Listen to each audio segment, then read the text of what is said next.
Kinonperma ni Migrant Workers Secretary Hans Leo Kakdak na humigit kumulang 60 overseas Filipino workers ang kasalukuyang nasa death row sa iba't ibang bansa. Karamihan sa kanila ay nasa Malaysia at Saudi Arabia. Si Cherry Light sa balita. Ayon kay Kakdak, Malaysia ang may pinakamaraming kasong kinahaharap ng mga Pilipinong nahatulan ng kamatayan, sinundan ng Saudi Arabia. Dagdag pa niya, karamihan sa mga kasong kinahaharap ng mga OFW na nasa death row ay may kaugnayan sa iligal na droga. Matatandaan noong taong 2023 ay inalis ng Malaysia ang mandatory death penalty at binigyan ng kapangyarihan ang mga hukom na palitan nito ng habang buhay na pagkakakulong.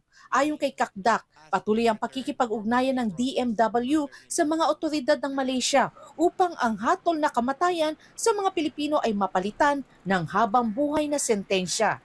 Dito sa Malaysia, karamihan ay drugs pero kasalukuyang nababawasan yung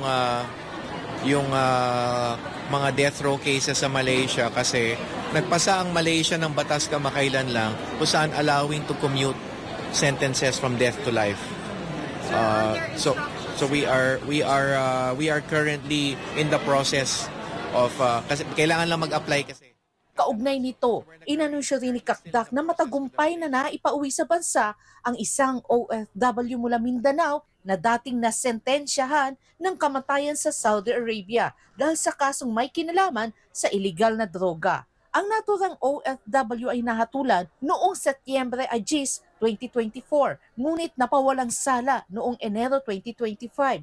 Gayunpaman, umabot pa ng ilang buwan bago siya tuluyang na-repatriate. Nakabalik siya ng Pilipinas noong Hunyo 10 at nakipagkita sa mga opisyal ng DMW kinabukasan. Sabi ni Kakdak, patuloy ang pagtutok ng DMW sa pagbibigay ng proteksyon at tulong sa mga OFW na nahaharap sa mga kasong legal sa ibang bansa, lalo na sa mga kasong may parusang kamatayan.